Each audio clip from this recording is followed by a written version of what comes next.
Hi, I'm Bob Slayer, multi-minor award-winning comedian. Here are some facts. Jimbo and Gary are best mates. Fact. They travel around Australia doing comedy gig. Fact. But not everybody loves Jimbo and Gary.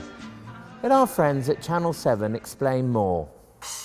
In August last year, Gary's appetite landed him in trouble with the law after he was caught eating plants at Circular Quay. 3 coppers versus a goat. It's hardly fair, is it? They also sent him a fine for $440 for unlawful destruction of vegetation. Jimbo posted the story online and it went viral. 500,000 people saw it. And I went on tour with Jimbo and Gary before they got arrested for their heinous crime of eating grass. And here is our outback adventure. Oh yeah, welcome to the tour. The fucking goat! There's a fucking goat in this car. Bob, Jimbo and Gary the goat. Day one. Oh yeah. Having respectfully declined to continue my participation in the Perth World Fringe Festival, my mate Jimbo offered to show me the real Australia. He picked me up at Adelaide Airport and we drove through the night. He didn't stop talking about his best mate Gary. Come up to the checkpoint because of quarantine into Western Australia is a bit stricter. And the guy's going, mate, you can't bring a goat in. I said, mate, it's my pet, he's my mate. He goes, mate, you can't bring him in.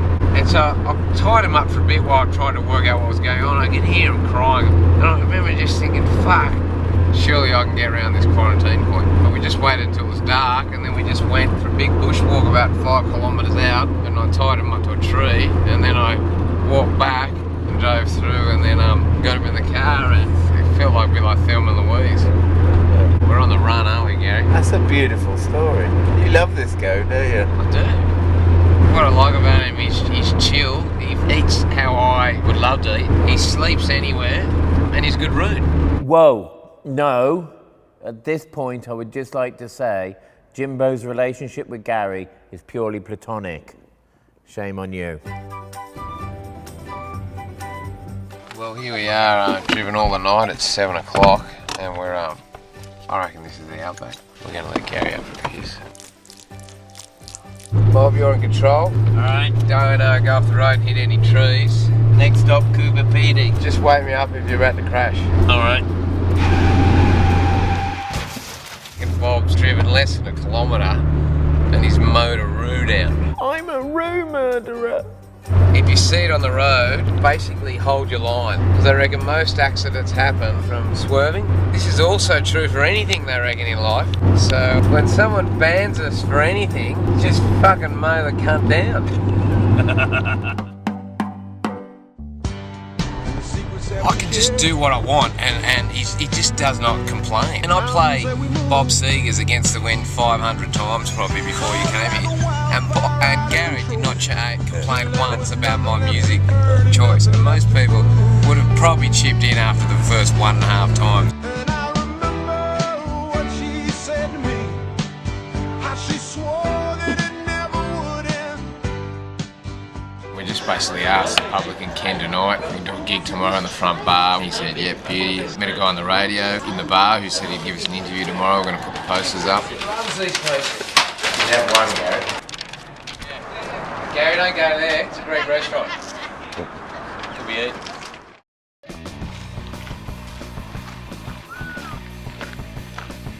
Guest in the studio today.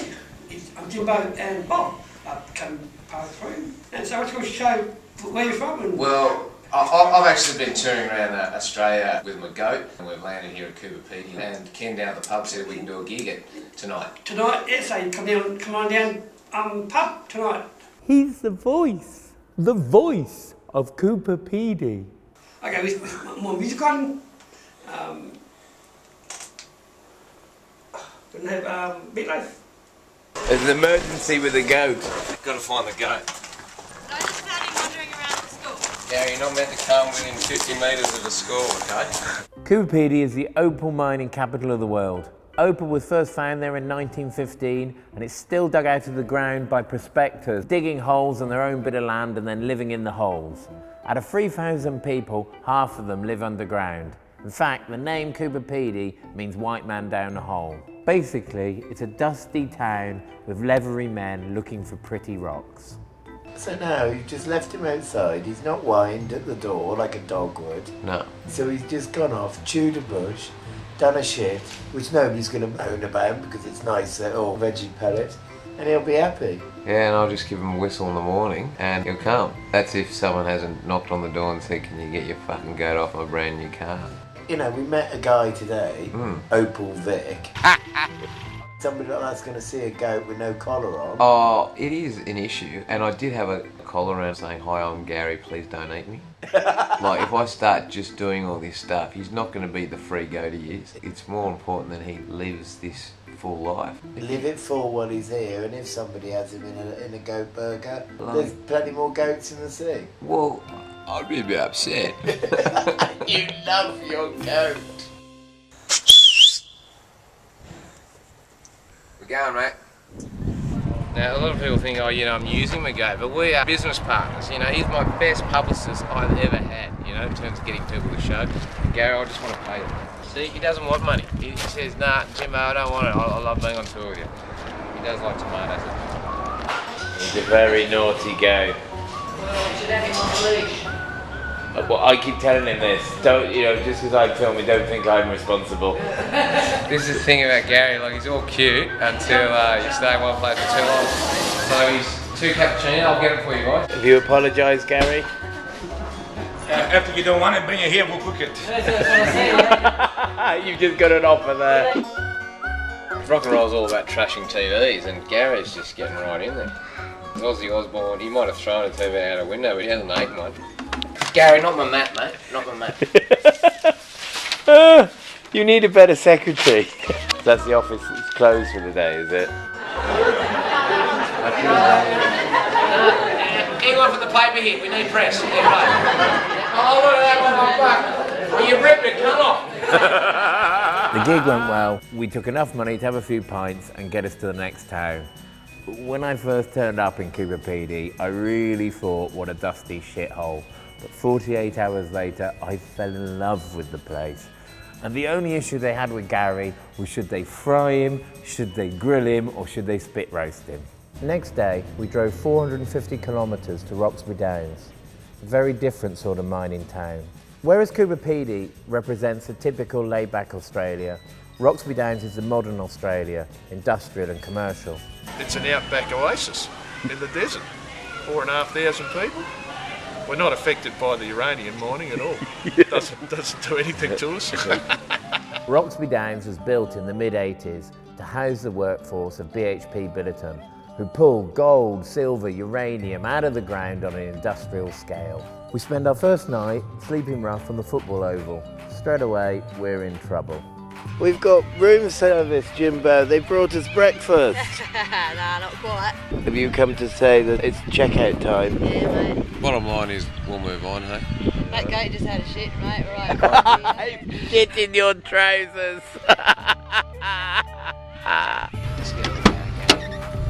He always seems very happy travelling on your shoulder.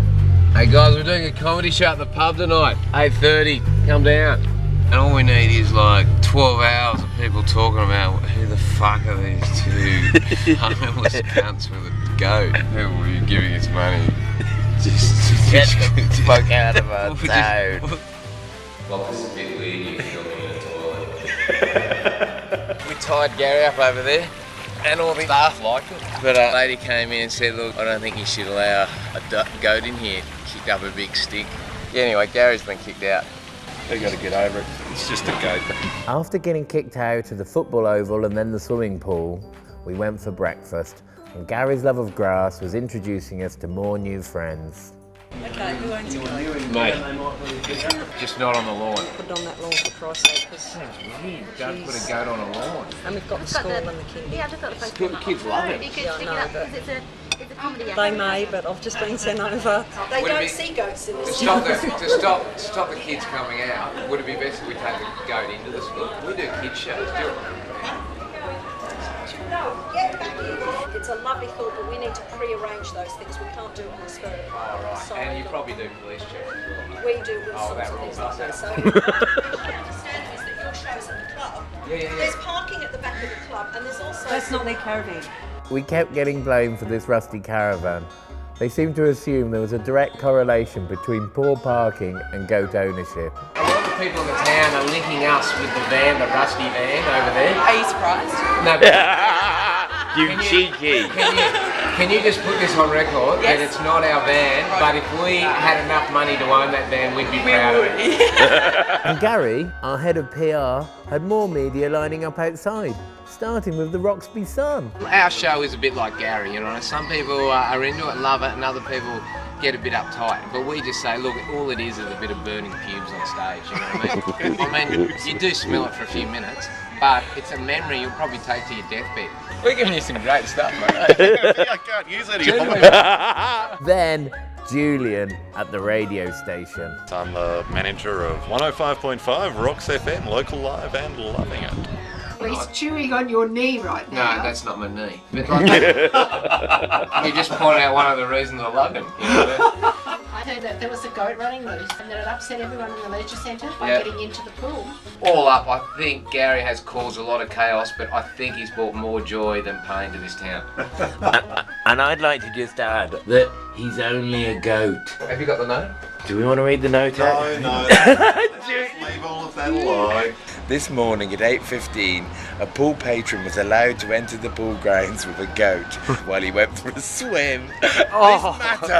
This matter is of great concern to me for hygienic reasons. It should have been stopped at the kiosk. Julian got worried there, quite rightly. Well done. That's right, thank you. You're not sleeping with her, are you, Julie? No, right, sorry. No, time out.